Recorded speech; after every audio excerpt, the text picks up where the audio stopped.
We are still several months away, but if these programs are going to release schedules, going to give us kickoff times, and going to try to start the hype train, then let's talk some college football. I am Mike Asti, and this is another episode of Mic Drop here throughout the Sports Now family of networks, and also made possible by the Believe Network. You can find every episode of Mic Drop available on Apple Podcasts, Stitcher, Spotify, TuneIn, etc. Everywhere you get your podcast, whether it's on a run, just relaxing, you want to kill time while you're at work and ignore your boss, go to those platforms and listen to Mic Drop. And for this show, I will be joined by Eric Froton, the lead college football analyst and NFL draft analyst with NBC Sports. And we're going to talk about Pitt, West Virginia, and Penn State, his expectations, if they align with maybe what I'm thinking, and even some comments by a head coach of one of these teams, you probably already can guess, and what he thinks of what a very, very prominent head coach is doing this offseason with his new program, and that is Deion Sanders at Colorado. And I'm also happy to hear that I maybe will be able to get Eric in person. We did meet in Las Vegas covering the Shrine Bowl and different events, so maybe I will get Eric in person again, as with NBC potentially covering, I'll switch the box there, potentially covering West Virginia at Penn State, rekindling that rivalry, of course, in State College. So Eric, first off, how you been, man? It's been a minute. I did meet you in Vegas. We had some fun. You got to watch me, crash and burn playing some video games on the field there. That's correct. Yeah, our boy Malik Obi, with frankly, technical skills that I don't possess. I don't know about your, coding acumen, but that ain't I can't my do the skill coding. set. No, I cannot do the coding. No, I can edit this all day long, but the coding, I don't think so. But I need another redo of being able to play his new rendition of Techno Bowl that we were able to play there at Allegiant Stadium in Vegas. But yeah, and it's going to be down in Frisco now, actually, moving the Shrine Bowl. So I don't get to go to Vegas again. What? Well, we can find a way to get to Vegas. We can find a way and a reason to get to Vegas. Where is it going to be this year, though? I didn't realize that. Where is it? I heard Frisco, Texas. Frisco, Texas. Okay. Yeah. We know the Frisco Bowl. I think they're getting closer to the Senior Bowl. They're trying to make it easier for those athletes with where they work out, maybe travel, making it easier. Although I can argue flights to Vegas are pretty cheap. I don't know. And you're not in Dallas, you're close to Dallas. But I will digress here. But again, Eric Froton of NBC Sports, Mic Drop here with Believe and the Sports Now family of networks. And before we get to West Virginia and Penn State, as they rekindle that rivalry, they do it on NBC at night, and we get to share some creamery, do a live show, and then cover it there at Happy Valley. I do want to get your thoughts on the head coach of Pitt and Pat Narduzzi. And he's no stranger to letting you know and letting everyone know how he feels. He literally holds 2 press conferences before every game, and one of them usually is off the cuff, feet up, and it's like you're having a beer with the guy. And he is very free sailing and gives his thoughts. And, I kind of generally respect that. I like covering somebody like that. I like somebody like that in general. But we're in the offseason right now. He doesn't have to talk. He did recently, though, offer his opinions on what's going on with the transfer portal in particular. And Deion Sanders, who takes over at Colorado, it's a floundering program for 20 plus years, 30 really, most of my life. But in the past had some glory days. He's trying to fix it and get it back to where it was. And this is a Power 5 job for him. To do that, 70 plus players he's basically telling to get out of town. It's not like they wanted necessarily to be gone. He walked in the door and said, I'm going to get rid of most of you. And that's a 1-11 team. So a lot of work to do, a lot to fix if he wants to win right away. And Pat Narduzzi kind of said, hey, I get using the transfer portal. We've used it, but doing it to get rid of 70 plus, doing it to get rid of an entire roster, and basically walking in the door, not even giving kids a decision that it should be for them, telling them you prefer them to leave and they need to transfer, which happens around college sports, even if it's not talked about as much. That's not what the transfer portal was intended for. He has a problem with it. He doesn't think anyone should run a program that way, and throw all kinds of shade at Deion Sanders. So, Eric, as somebody who's covering this on a national landscape here, what are your thoughts? What do you think even your colleagues' thoughts are on what Pat said about how Deion Sanders is handling the transfer portal and just scrapping an entire team, not a few key positions, but an entire team from one year to the next. Well, it's not exactly unheard of for head coaches to want to come in and establish their own sort of a culture in a program. I don't think I can fault Mr. Deion for that. Of course, Sure. It's just for the entire timeline of college football, you didn't have the current transfer rules, so you couldn't do that. And even to be able to do it, coaches switch schools all the time. It's it's not like he's the old coach switching schools. Yeah. A lot of coaches would love to do that if they could, and just take all the sub 3, 4-star players, say, okay, you're out, and we'll just bring in a whole new. I mean, they would love to do that, but you can't, because one, you couldn't before, but two, you don't have the magnetism of Deion Sanders. I don't. You don't, unfortunately, Mike. No offense. I don't hold that sort of. I got some charisma, but I'm not prime time. I'm not prime time. That's fair. Yeah. I do not mean to besmirch your good name. Right. I'm not prime time. I can't pull off a Jerry curl as well as Deion Sanders. Yep. I can't do that. I can't talk like Nick Saban on the trail.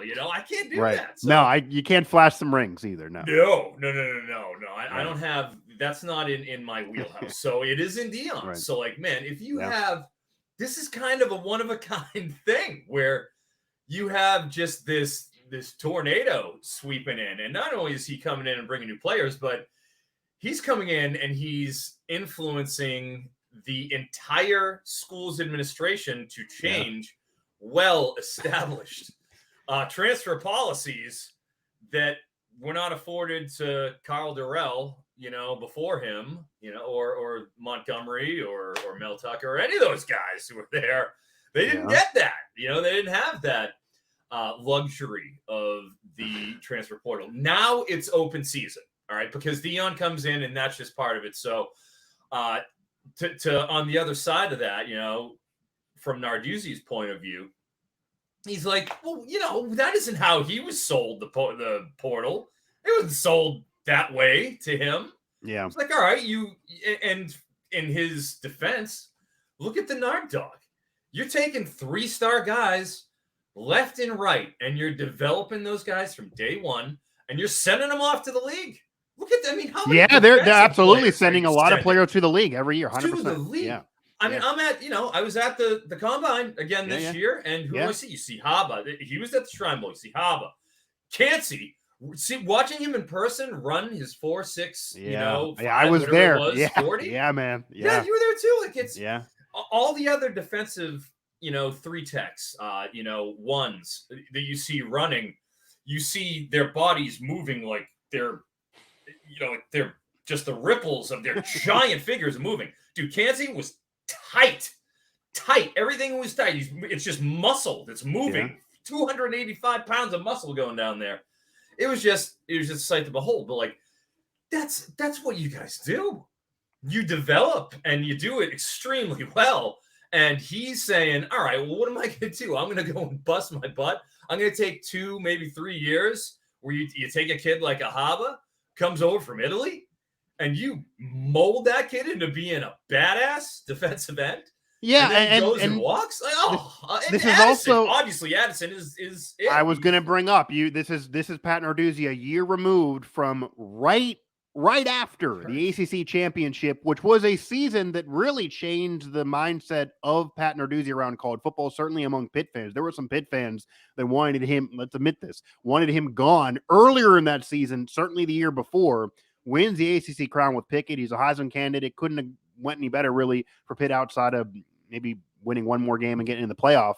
And then Addison bounces, and he does it for money. Let's face it, that's what he did it for to USC, which is fully in his right. Too, no offense. I live in San Diego, guys. Guess what?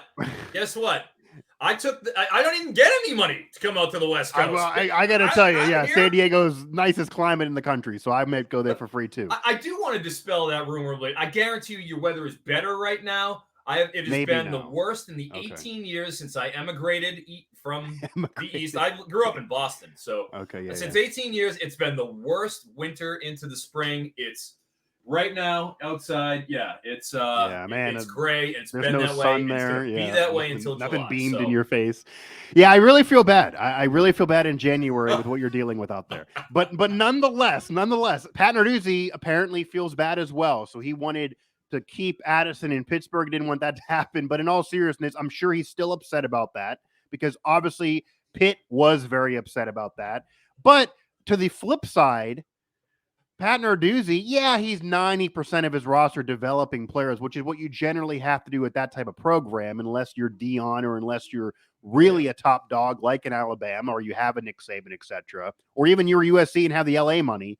But and weather, and weather, but or media market too, and media, all of it. You get to be a star in LA for your last year of college, right? Are you kidding me? But Pat Narduzzi did bring in a transfer quarterback, not only this year, who is a local Pittsburgh kid that went from Boston College and now coming back to Pittsburgh, but also Notre Dame first too. Notre Dame first, five-star recruit. Right. So he brings him in. That's a transfer. That's a kid that they swung and missed at trying to recruit years ago. Mm-hmm. And also the year earlier, it didn't work out, but they brought in a kid from USC to Pitt in Slovis. So there's some hypocrisy there, I guess, is what I'm trying to say. That, you're not, maybe the portal was not designed to get rid of 70 plus kids. Because I think also Narduzzi's point is that these kids commit to a school. It's one thing if they want to transfer because that's their right and that's the rules and that's how it should be now. It's only fair if coaches can leave, they can do the same. But when you walk in the door and tell them, I know you committed and you moved here and your family wanted you here and you're all sold about here, but you're not good enough, get out. Like maybe that wasn't the intention of the portal. It's being used that way across basketball and football. That's what we're getting. Yeah, we're getting it for sure. So maybe that wasn't the intention, but it's not like Narduzzi's not using the portal to his advantage as well. And it's also not like the year with Slovis didn't work out. It wasn't just that Slovis wanted to leave and get more playing time somewhere else. Pitt also kind of said to him, hey, it didn't work out. You're best to transfer. So Pitt's done the same thing. So there's some hypocrisy there, but it's interesting to have Narduzzi speak out so clearly on Deion. What do you think the impact of Deion is going to be, separate from Narduzzi's comments, in terms of the instant ability to turn Colorado around? Is that possible? And is this something that's going to be a job jumping thing for Deion? Like, there already are rumors that he's looking at Florida State if they happen to have a down year. They didn't want him once, but now maybe they would. Like, is he going to be long-term locked in there in your eyes, at least for a few years? Can he turn it around quickly? What's going to be the Deion story, and what can the impact be on college football? Or will there ever be any rules that are kind of trying to fight this? Like, do you think anyone is going to try to put any clamps in saying, we like the transfer portal, we like NIL, but we don't like 70 plus players. We got to do something. They did it with windows being tighter this past season to try to fix the Addison problem. Oh yeah, you're going to see continuous tinkering. I don't to think that, barely 2 years, into this experiment that they've thought out all the loopholes and the kinks. No way. There's going to be plenty of nibbling around and tinkering. That's going to come for years to come. We haven't settled science at all. If anything, I think it's quite the opposite. I think it's, as we see thousands of players in the portal at this point. Right. Yeah. Obviously you will continue to have constrictions and that's a good thing, because let's take the Keaton Slovis example. All right. New coach comes in USC, the domino effect. He brings in, football Jesus, Caleb Williams, as he is right to do. Why wouldn't you bring in? Right. Caleb Why would you not? Right. You want to be in the best situation for yourself. You don't want to just, You don't want to just lose. Slovis is probably already leaving anyways. He already got overtaken by Dart. Miller Moss is pretty good. Right. It's like he was just one of three guys there at that point. And the writing was on the wall for Slovis even before I feel that he came in. So Lincoln comes in, boom. Slovis says, all right, I'm going to go and head to Pitt. But it wasn't a step up, it was a step down, but that's how it goes. Yeah. That being said, he comes in, he lasts a year, and now he's gone. Right. Because he was going down.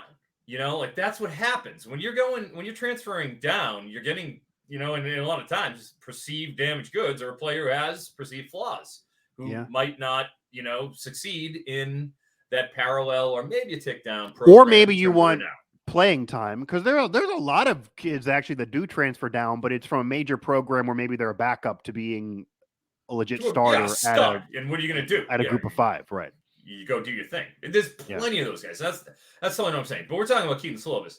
And let me ask you something from your point of view. You watched a lot of Keaton Slovis. Are you sad to see Keaton Slovis go, Mike? No. Pittsburgh fan that. Well, I'm not going to claim to be a Pitt fan, but it didn't work out. It made sense for him to be gone. I can't whether see whether it be injuries or whatever the case. It didn't work out. And honestly, even the flip side, JT Daniels, the same thing happened at West Virginia. Came there looking to save everyone. He was looking to save himself, looking to get enough value to go to the NFL. That was clearly his plan. Didn't work out for him. Didn't work out for them. Everyone agreed to part ways. He's gone. He's at Rice. He probably wants to be in the NFL now. At Rice. Congratulations. Right? Yeah. He's the Van Wilder of the portal. He's going to transfer every year. Yeah. So I had somebody actually somewhere that had a problem with me saying that on the air. But anyway, it's a perfect explanation of what he's been doing. But it's within his right. And you do see, this is mostly a college basketball thing, but there have been some players that they tried to transfer too late. They already got to a practice and then they tried to transfer. There were players that were the NCAA didn't want to let transfer and made them sit out for a while. So that also seems like against what the intention of the portal was. But they're still trying to figure things out, and there's different rules in place. And it seems like the NCAA does not want the portal to be made a mockery of, even though they want the portal to exist and they're allowing it to exist. So it will be interesting what happens in the aftermath of a season in which Deion walks in the door, puts a YouTube video up that his son puts up on his own channel in which Deion says, "You're all not good enough. You're gone." Like, it wasn't like he just changed the roster. Right. He didn't just change the roster. He kind of did make a mockery of those players and the portal. So I just wonder what would happen from that. They've already tried to tighten things up a little bit with windows, making Jose Perez wasn't allowed to play last year. West Virginia had to sit out, and now he's going to come back next year. Those things could occur, so we'll see. But it's just interesting to have a head coach speak out against it, and that's what Narduzzi does. That's what Narduzzi's been doing, and that's what Narduzzi's going to do. Mic drop here on the Believe Network, Sports Now family of networks. Mike Asti, Eric Froton here, lead college football analyst and NFL draft analyst. And Eric, we're now going to slide into Pat Narduzzi's team, the Pitt Panthers. They win the ACC a couple years ago. They have a Heisman candidate. They kind of do it as a surprise. A lot of veterans there. This past year, a lot of NFL prospects again, but they didn't have the year they thought they were going to have. They certainly weren't a national contender, even though it was a good year, and they do make a bowl game, and they're able to win that bowl game. They didn't win the major bowl game a year earlier after the ACC title year. It's another year with expectations, even though it's another year with a new transfer quarterback, a little bit of a younger roster, an offensive line that didn't play as well as they were supposed to last year, that has pressure to do it again this year. DraftKings and other sports books have them at 6.5 right now in terms of an over-under for wins. I would imagine, knowing Pitt and the program and what they think of themselves now after winning the ACC a couple years ago, that 6.5, if they go 7 or lower, they're not going to be satisfied.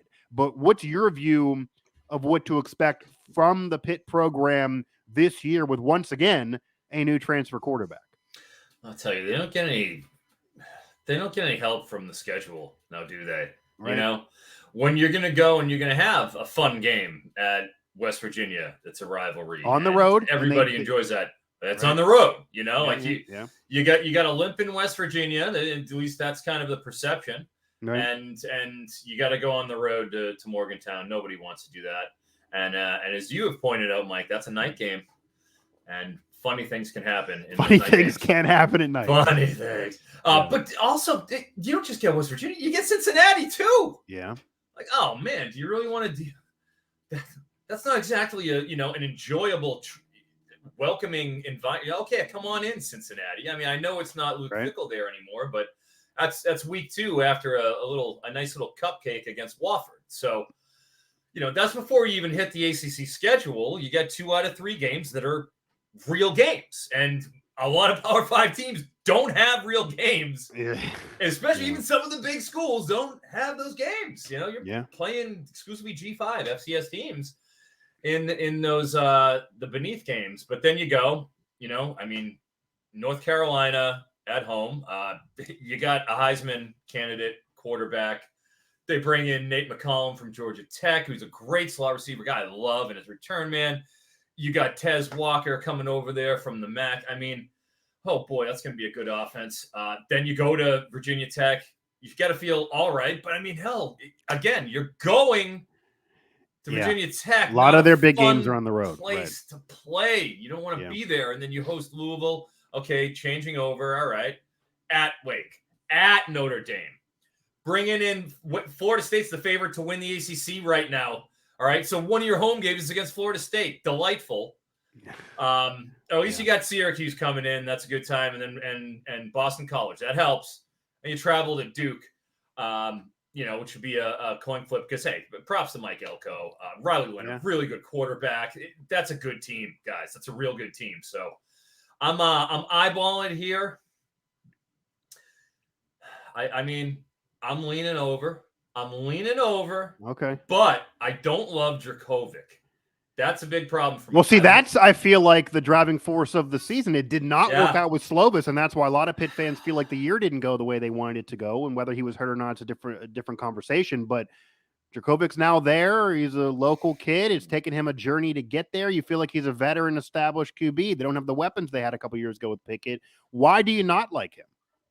Well, two-time cast-off, went from Notre Dame, lost out to Ian Book, then got over-recruited with Tyler Buckner there, who's now at Alabama.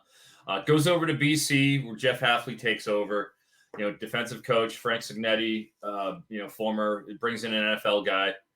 Hafley was the DC at Ohio State, so, he was an extremely well-qualified guy to go in. So, I have really high hopes, and he's working with Zay Flowers.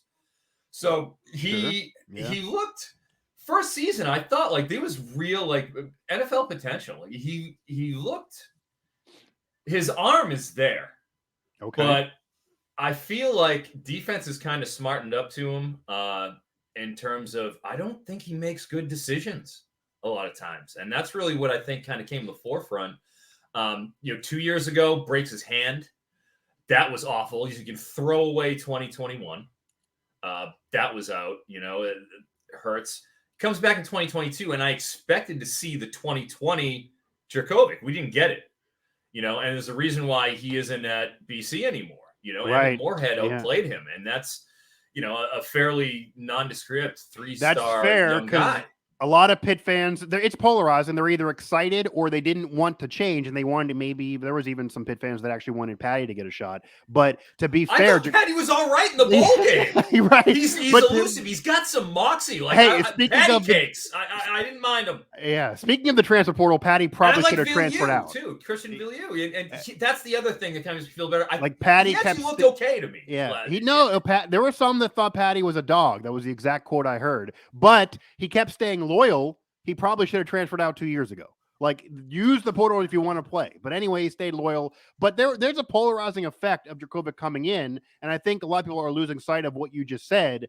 It's not like he's coming in to do this, LeBron James back to Cleveland thing. I'm going to do it for the hometown hero. Right. He's basically taking an opportunity to be at a major program in a Power 5 still and increase his value and fix what got messed up before. If that didn't get messed up, he probably would never have played for Pitt. He's not doing them a favor. He's trying to help himself too. Absolutely. It is a symbiotic relationship here with Dracovic. Right. Keep in mind, people, all right? I want you to, I'm not just pulling this out of thin air. He completed 59% of his passes, all right? He's under 60%, red flag right away. Yeah, barely, but he's under 60. Yeah, brutal. 59. Yeah, 8 to 13 big time throw to turnover worthy play rate. Yikes! Yeah, and a 55 passing grade. I am not a PFF is end all be all type of guy, but look, those are not promising marks, and they've gotten. Yeah. The year before, he had a 72 passing grade. He just wasn't good. He's got, and that's kind of what I was getting to is. Yeah. His development stalled, and he wasn't making good decisions is what my problem was when I'm watching him, and I'm watching his eyes and what he's going with. And he's got a first-round superstar who we got to see at the Shrine Bowl in person Zay Flowers rocked up, putting 10 pounds on in the offseason, and he looks incredible. Yeah, he does. And everybody's raving about him. And he's a first-round talent. And you can't have a big season with him? All right, I'm sorry. Right. I don't mean to put a bucket of water on this whole thing, but, hey, you lost Jared Wayne too, right? He's gone. I like Bub Means. I thought he showed promise in the bowl, and I'm curious what you think a little bit because he looks like he can fill the outside role, but I have concerns about Jakovic. I mean, there were concerns last year if Pitt had enough receiver help for Slovis. And they did have some emerge, and some thought maybe some were underrated and under Addison the year before. It's going to be a new cast of characters now. I think the only difference for Pitt, maybe for me, and I think I don't think more. I think 7 wins makes sense, like over 6.5, but I don't think it's such a well-coached team too. That matters. It matters. Right. And Narduzzi has really grabbed the hold of this program. He's developed really, really well. You can say what you want about his comments, but he's really owned this program and has really become a Pitt man and certainly made this program into much more than it was even 5 years ago. So you got to give him tons of credit for that. He stabilized himself there. If I had to predict right now, I would probably say over 6.5 at 7 wins. I don't think 8's going to happen because, as you alluded to and detailed, they have their big games on the road. And even though they should be heavily favored to beat West Virginia, which we'll get into here in a moment, it's on the road in Morgantown at night, and they barely beat a West Virginia team that was not good last year at home. So West Virginia could have won that game. So it's not going to be easy to go in there and win with a quarterback that's only going to be in your system for a couple weeks at that point, after you're just dealing with another Power 5 team that's moving into a conference. Yeah, you'll beat Wofford, but like the ACC schedule won't be easy. They usually lose 1 or 2 of those games anyway. They've had problems with North Carolina before. Notre Dame obviously could be an issue, even though they do lose a game or 2 throughout a year. Florida State could surprise. They got really good at the end of the year. This ACC slate. Last year, and even the year that Pitt won the ACC, and even last year a little bit, and this is what they should do. They took advantage of a major conference being a little down. Florida State's been down for a while. Miami's been disappointing for a while. Yeah. Clemson's been less than what they've been. Clemson's done. Yeah, right. They dodged Clemson this year. That's good. Right. You don't have to play Clemson, but still, Clemson is going to be back this year. Florida State should be really, really good. Miami should be better this year. You don't have all of them on the schedule, but the difference is that unlike last year and every other year, you were able to come out of a division of the Coastal, and all you had to do was beat the Coastal teams. That's it. Doesn't matter your overall record. And then you're in the conference championship game. That's also gone. So now you have to worry about what Clemson's doing. If Clemson's running through a schedule, even though you don't play them, they're going to get in the title game, and you're going to be dealing with them if you're even lucky to be there, because you're going off record to record. Florida State could have a better record. Yeah, and you're going to play Florida State. Exactly. Right. So it will not be easy for Pitt by any means, and it will start off difficult for Pitt. So we will see what they do. Maybe they'll give you more of a ground and pound team, though. They actually had some success on the ground last year that could save them from having to worry about what a quarterback does. Eric Froton, one layup, one non-Power 5 team in your whole schedule. Yeah, and Eric, now we're going to move in again. Eric Froton of NBC Sports. Mic drop here on the Believe Network throughout Apple Podcast, Stitcher, Spotify, TuneIn, etc., and Pittsburgh Sports Now, West Virginia Sports Now, and Nittany Sports Now, or a Sports Now family of networks where we have coverage of all of these teams. That perfectly segues, though, talking about Pitt only having one non-Power 5 team on the schedule. Well, that's very similar, arguably even more brutal, to the schedule for the West Virginia Mountaineers. They have some of their bigger games this year at home, whereas in past years they have been on the road, certainly the rivalry games. They have Pitt at home this year, but they have a schedule that includes only one gimme game as well. They play Duquesne. That's FCS. It's actually a local team. They're right in Pittsburgh, too. It's in Morgantown. Also freaking at night. They obviously are going to win that game like they've been beating up FCS teams every other year, too. But outside of that, they play Pitt and Penn State this almost year. Comical how bad both of them. Tough. Like the schedule in the last couple of years has included multiple non-conference Power 5 historic rivals. They did beat Virginia Tech twice, but you lose to Pitt. It's not easy at all. They lost to Maryland those games recently, even though they're a similar program. You get in this year, you have to start the season. Now, you don't get Wofford first. You don't get Duquesne first. You start the year week 1 on the road. We're going to be there in Happy Valley, 100K. Hardest place to play, arguably one of the hardest places to play, the defending Rose Bowl champs. They got high expectations here. We'll get to them later. It's not going to be easy either, even though a new roster. That's week 1 for you. You then get Duquesne, but then you got Pitt. They're at home, but that's still a Pitt team that's been better than you in recent years for sure, and it won't be easy at all. Solid program. And then you go into conference play, and they had their problems with conference play last year, and you're figuring to lose a couple games there. Last year, the Big 12, say what you want about the Big 12, they had 5 ranked teams, and TCU made the playoff. Don't hate on the Big 12. Do not hate on the Big 12. TCU made the playoff. Not my presence. They went through the playoff, and they at least got to the championship game, even though they kind of got embarrassed there. So the Big 12 was not in any way bad last year. No. If it's going to be similar again, and this is going to be a 14-team gauntlet conference with Oklahoma and Texas still in there, and then you're adding Cincinnati, BYU, UCF, etc., Houston. It's not going to be easy at all in conference, but then you have those games outside of conference. West Virginia right now is being pegged at an over-under of 4.5, and obviously we don't even need to debate him. If that happens, they will then fire Neil Brown and move on. Ren Baker came on my show and said it was a year evaluation. He wouldn't give me a win total, but I'm going to guess it's ahead of 4.5 and 5. You're going to have to go over to keep your job. There's no two ways about it. What's a reasonable season that you can expect from West Virginia? There are a lot of people really, really down. There are some of your colleagues even saying that 4.5 being generous, and this team might win 2 games. It might be the worst season in 150 plus years of West Virginia football, which is the 15th winningest program ever. That would be insane. That, could they potentially exceed 4.5 and actually have a solid year that gets into a bowl game where they should expect to be normally? Well, like you say, again, it's the lack of gimme factor. That's an issue. Yeah, but the one thing they do have going for them, you have to remember, they do have all those teams that are coming up. They get all the newbies, at least, to the Big 12. They get Cincinnati at home. They get BYU at home. Yeah. They go away to UCF in the bounce house, and they go to Houston. But they play all 4 of them at least. So, those are AAC moving up teams. So that's your saving grace. That's what the bulls in the market can hang their hat on. That and obviously Duquesne. But then obviously no offense, I got to look at Penn State and Pittsburgh as a pair of L's. Yeah. So you're coming out of the early non-con or the straight non-con, at 1 and 2.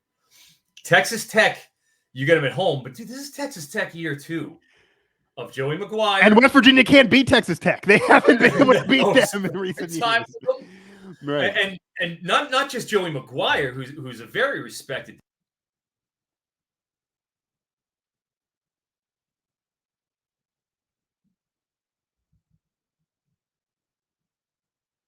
I think we lost you mic-wise there, Eric. You're going to bring me back to where you were. We had some technical difficulties there with the mic prior to the show. Are we back? We back? We are back. So go back into it. My apologies. And Texas Tech is no joke.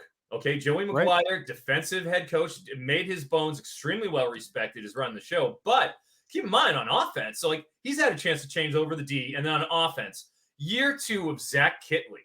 Okay, we're talking about Sam Houston State. During the pandemic, we saw them play up 4 times. They played Texas Tech, and they hung a 35 on them, on Texas Tech.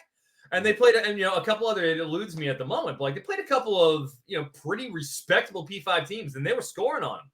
So 2021, Kitley gets the call up to Western Kentucky, brings his staff with him, brings the Stearns brothers, brings Bailey Zappi up there from Sam Houston, and starts lighting the CUSA on fire. That's the guy that Texas Tech has in town now. And he's already had his year 0 of resetting. They go and they bring in Dre McCray, who's a 2-time All-American. All right. At the FCS level, they bring him in to play that valuable slot role. Jerran Bradley's in year 2 on the outside. Xavier White has been in there and proven himself already. You have 2 seasoned quarterbacks that are in that system.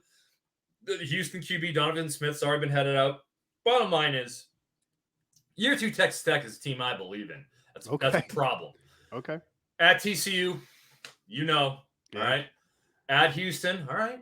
All right, you got a shot there. Yeah, that's the Dana Holgerson Bowl, and Houston's not been good. They've not been good the last few years, but they do score. They score a lot of points. But they're turning over. No Nathaniel Dell. They do. Right? Yeah. Big time weapon. Number 1 receiver in all of college football last year. As a college fantasy guy myself. It was Dell. Yeah. Clayton Tune also. Fun fact, Clayton Tune, highest PFF rating, also second highest grade under pressure in the entire college football landscape last year was Clayton Tune. So they're not just losing a couple of guys, losing a couple of studs, a couple of legit dudes, and a 4-year starter in Tune. So, like, you're talking about a reset. Does Donovan Smith transfer down from Texas Tech? Yeah. But who's he throwing to? Like, I like Sam Brown.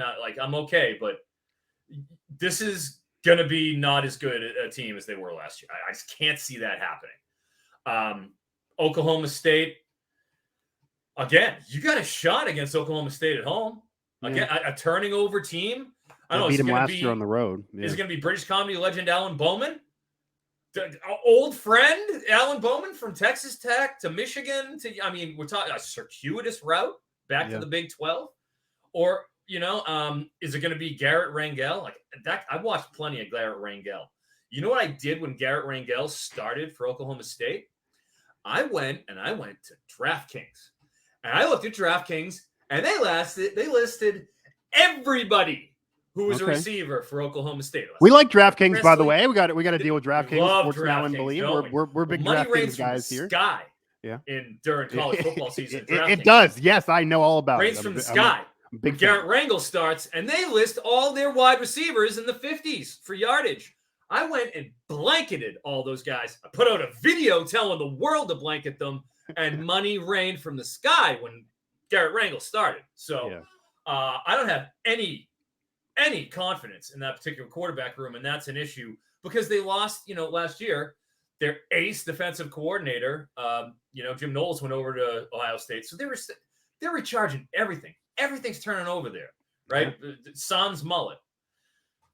At UCF, we know what's going on there with Gus and what have you. That's a pretty good team, even though it's coming from AAC. I think it's going to be a tougher game than Houston because you do have Plumlee. You have very experienced receiver core. You got a great running back in RJ Harvey and a good, solid, experienced offensive line. I think they returned 4 starters. Versus BYU, old friend Keaton Slovis. I hate Keaton. I don't think Keaton Slovis is that good at all. That's right. By Puka Nacua, that's a problem. Out goes really good running back that they had. Brooks. Brooks is gone now. They're replacing Maiden Robbins. You got a shot there. You're not beating at Oklahoma.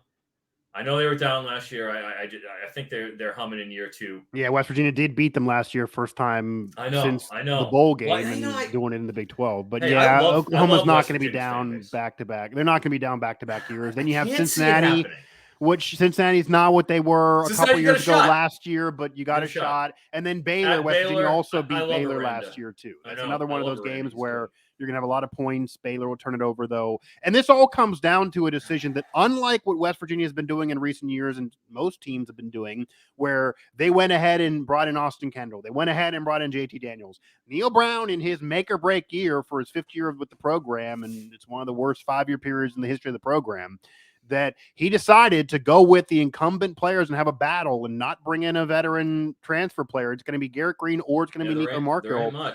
And Nico's a former 4-star from Arizona. Garrett Green's been there a while. The fan base is pretty split. I would guess, from what I know, that I think Garrett Green's going to probably start. He's the more experienced player. He did play most of those games that were wins last year. They're both dual threat QBs. They both have looked good at times in the offseason. Garrett looked a lot better in the spring game. I think that might be an edge for him. But you're then playing the mental war games, though. If you don't have Nico play now, like he's clearly going to transfer. He can't just never play. So then you lose him forever. There's a reason why Garrett hasn't played and been a starter to this point. He hasn't, prior to this year, looked that great in practices. So who knows? But that decision, that decision will really hinge on what this program does. But the schedule's not easy. And, maybe they go over and win 5, but I don't see a bowl appearance here, which would mean Neil Brown is done. Do you see a bowl appearance here? They're getting at least a 6, or is it going to be lower than that? I mean, obviously the over-under is 4.5, so that could even be an over of 5. But that's not a year that'll save Neil Brown's job either. I guess my question is, and I watched the spring game. I thought Green looked pretty good. Yeah, he looked good in the spring game. I've got I do some think shares of Nico. I've got a share of him in Dynasty CFF. So I am invested. I actually have a share of Garrett too. But everyone should know that you are like a pioneer of college football fantasy that I didn't. Yeah. I know it's a thing now, but you were telling me that back when I was in high school, this was a freaking thing. And at that time, there was no. Wasn't. I just made it. There was no NIL. There was no transfer portal. Nobody should be gambling. All those rules were bad according to the world. Mm-hmm. So I didn't know it was a thing that I could have been doing when I was 15. So I missed out. Well, we had to find 11 other sickos like I had in Boston, where I grew up. They're all savages, and we all liked pro fantasy. And I had a friend of mine who was a linebacker who's now a defensive coordinator in the Boston area at the D3 level. Okay. And he whipped us all together and said, "We're doing this. Go get your Phil Steele football magazine." If you look over here, this is a Phil Steele's pretty down on West Virginia. This is all Phil Steele for like Phil Steele. I respect. 20 of them. Very down on West Virginia. Phil Steele is very down on West Virginia. Mr. Yeah, as most would be. If you watched the spring game though, did you? I did. I liked him. And, so would it outside of Garrett Green though? Because he can run, and it's about whether he can run and throw. The benefit for him could be the offensive line and experience, at least at the anchor positions. They have a real strong depth of running back. Not nearly as much as the last few years. They haven't really not lost I expected more. Yeah, honestly, when I was going through it. A lot of it's just depth. They lost Tony Mathis, but if CJ Donaldson is healthy all year, it's not going to be a big deal. So no loss. What have you noticed from the running game with so many running backs? CJ Donaldson now going to be the number one. Even the receivers, they bring in a whole new cast of characters with Devin Carter expected to be the number one. And then even Cole Taylor, who never could get an opportunity at LSU in the SEC, but Neil Brown refers to him as open by birth. The guy's a big man, and if his hands can get better, he's going to be utilized in the passing game. Any thoughts that any of those transfer additions could actually be the driving force of this team, even if not the QB? Like, what do you think of those moves and those players? Well, it had to be done. You had to do it. Look at James, gone. BF Dubs, gone. We saw him at the Shrine Bowl. Prather, Maryland. Yeah. Reese Smith, gone. O'Loughlin, gone. There's another tight end. There's Mathis, gone. Okay. There's no getting a bunch of freshmen and just developing them now for Neil Brown. If he doesn't do it now, he's gone. So Devin Carter, why not coming out of NC State? He's a guy, I actually do have a share of him in fantasy. And why wouldn't you? Big-bodied receiver.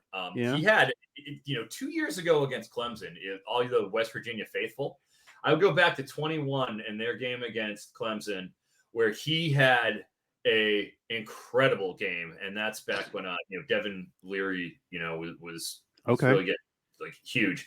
Watch that game. And that's really what you'll see out of Devin Carter is he worked over Andrew Booth, who was, I believe, the first or very, very early second round cornerback. He plays for the Vikings now. He was a first rounder. And watch the way that he works the sidelines, downfield, creating separation at the top of the route stem. I've heard good things about the camp reports. I obviously haven't been there in person to see that, but he's looked good. No, Devin Carter's looked good in camp. I think the only thing that gives some people pause is he was brought in. He's talking about being the one. The program says he's going to be the one. He didn't have number one numbers in the ACC. Correct. Yeah. So why? I guess is a question. He had Emezi was the wide receiver, the big wide receiver X for them in 2021, and then last year everything changed because Leary got hurt, and there's John Beck, who's not a particularly great offensive coordinator. He ends up failing upwards, going to CCU, and then Thayer Thomas is the slot receiver, and when you have they were just rotating quarterbacks. They had a fifth-year senior walk-on type guy who started the first game. Jack returned to the 36 Made a Chambers. bowl game despite all this. So, it was madness. Well, Chambers started the first game because they had MJ. Right. That MJ who was just really a true freshman. We got to give more, just a little bit of rope here. So they started him, and that was another case of guys. I believe it's legal in West Virginia. You got to be betting college football props because Jack Chambers started a college football game Jack Chambers. Yeah. I just faded everything having to do with him and everything to do with the passing game, and that's what happens, and that's how the magic happens, guys. So Jack Chambers, but then it goes on a true freshman with Moore. So like their passing game was just totally out of sync all season long. Like, so he can have at least Bryce Ford Wheaton numbers where you're looking at instead of 400 yards, 700 yards, like that. That can happen. And Bryce Ford Wheaton, I wish he had a little more wiggle to his game. How many? I mean, I don't need to tell the West Virginia faithful, but how many hitches did you see him to like catch? Like, okay, we got just a short little wide receiver screen, a little hitch, and instead of like having a little bit of left or right, he just goes straight up the field. Yeah, he's like, fast. There's no nuance. He just goes. Yeah, and he even surprised us at the combine running the 4.38, threw a shot across the bow and said, I'm going to run really fast, and he did, set some records there, but didn't get drafted still, so maybe that's part of it.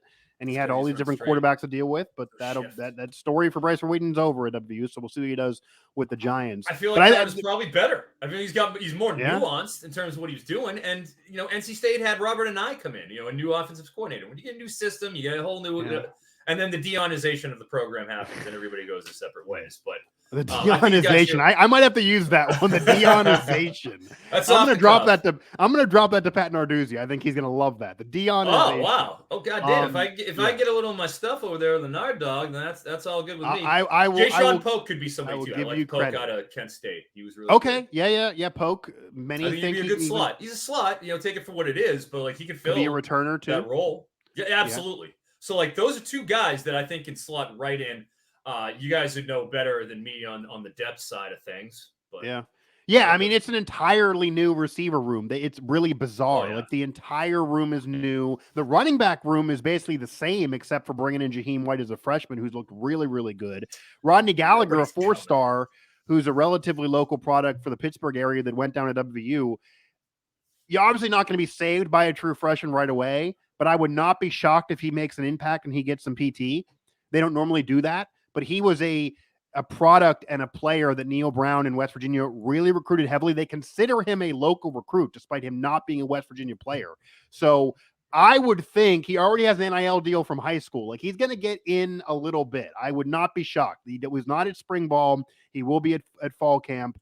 He's a question mark on what happens. And by the way, as we now segue again, he was deciding between West Virginia and this team, who they're going to play in week 1, and that is Penn State. So Penn State, according to DraftKings and all these sports books, Caesars, FanDuel, etc., they're at 9.5. So this is a little different story than West Virginia and Pitt. Penn State expects to be a top 15 team, a top 10 team, vying for the playoffs, certainly when it's expanded. They won a Rose Bowl last year, but they lost to their rivals. They lost to Michigan. They lost to Ohio State. A lot of fans are still upset about it because you can't just lose those games every year despite winning the Rose Bowl. They do lose some veterans from last year, and they put some players in the NFL like P.J. Musterson, Mitchell Tinsley, etc. Even Sean Clifford, to be honest. What do you think of the Penn State Nittany Lions? As you're getting me a card or something here for the video part of the show. It's available with video and audio, but the video is just so much better when you get Eric Froton on the What do you think of Penn State, though, this year? I mean, they're obviously heavily favored against West Virginia. That is a home game. But the entire year is about, can they beat the rivals? Can they beat the top dogs? And can they get in the playoff? So can they? I love Penn State this year. Okay. I don't like them. I love them. Every single team that Penn State played last year that wasn't Michigan or Ohio State, they had like a 85% plus win expectancy. They just murdered every team that they play. Like, I thought, and I watched a lot of it, because obviously I'm doing the scouting, just so you know, just a little bit of what I do for NBC. I wrote all 210 plus of the defensive and offensive line player profiles that go up during the draft. A lot of work. 300 words each. I'm doing all it's like I'm watching I watched so much at Penn State tape. It's ridiculous. Okay. And I have shares. I have a big C2C share, campus to Canton, of Drew Aller. So I am invested in Drew Aller, and I am also invested, if you can see it here, in Nick Singleton.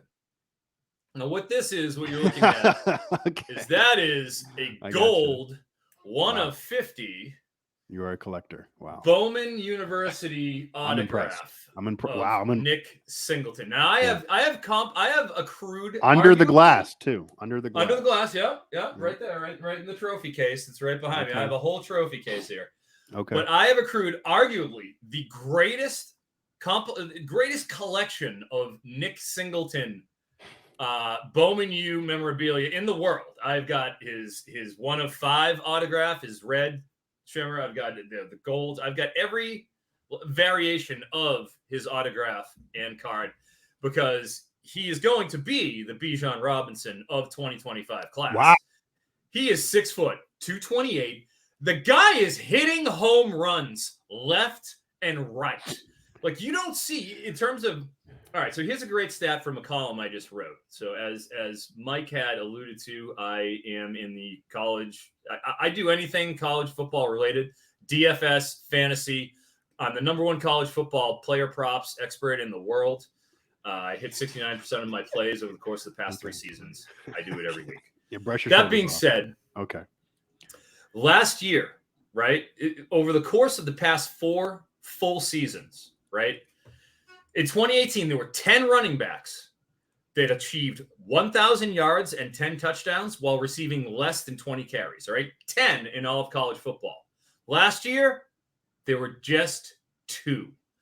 That's the difference in just 5 years in how much teams are throwing the ball. So you just don't see low-volume running backs hitting these elite thresholds like you used to. Unless you're Bijan Robinson, right. Unless you're a god. But Bijan had over 200 carries. Yeah. The only 2 guys to hit that mark, the 1,010 under 200 carries last year, Zach Charbonnet, who was a 2nd-round pick. He was a 3rd running back taken and was absolutely incredible for UCLA, and Nick Singleton.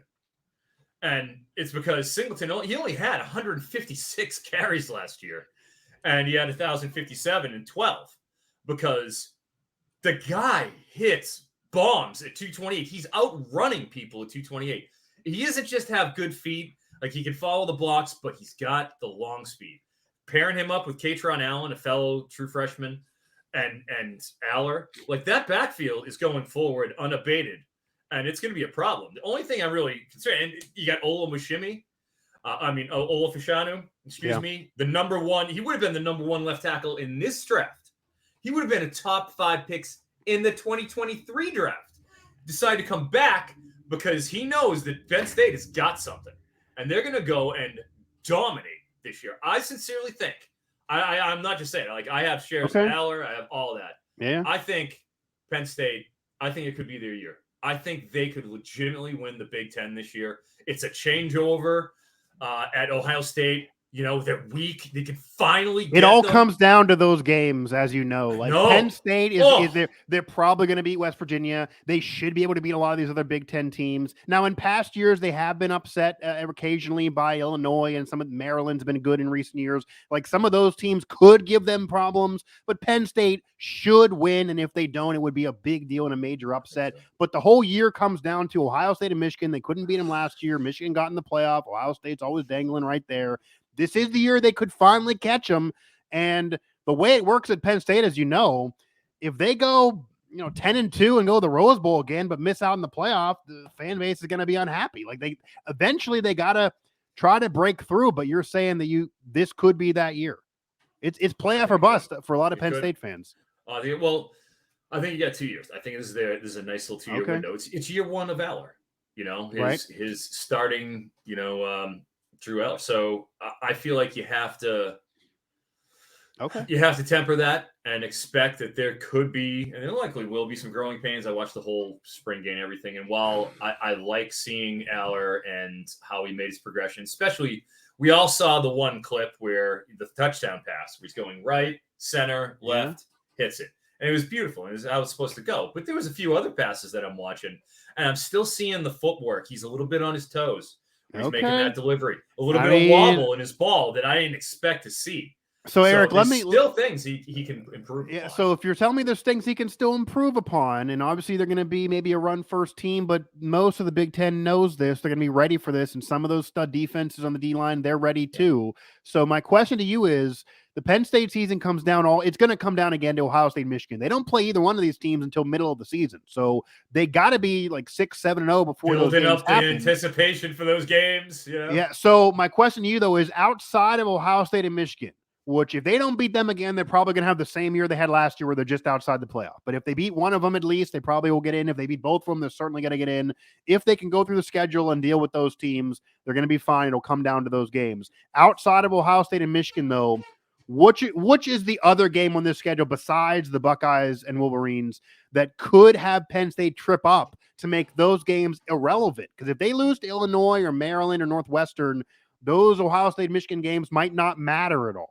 It's true. And I'm looking at the schedule. I would have to say it's either September 16th, week 3 at Illinois, on the road in Champaign. They have new QB, DeVito's out, but and they don't have Walters there, who's just an incredible DC. That's still first, on the road, first Big Ten game. That's a problem. But I think most likely it would probably be Iowa. They get them at home. Okay. But, Iowa for the first time has actually embraced Deion style. Here we are. Yeah. The transfer portal, or Kiffin. Lane Kiffin's going to be upset with me not giving him his portal king status, but Sure.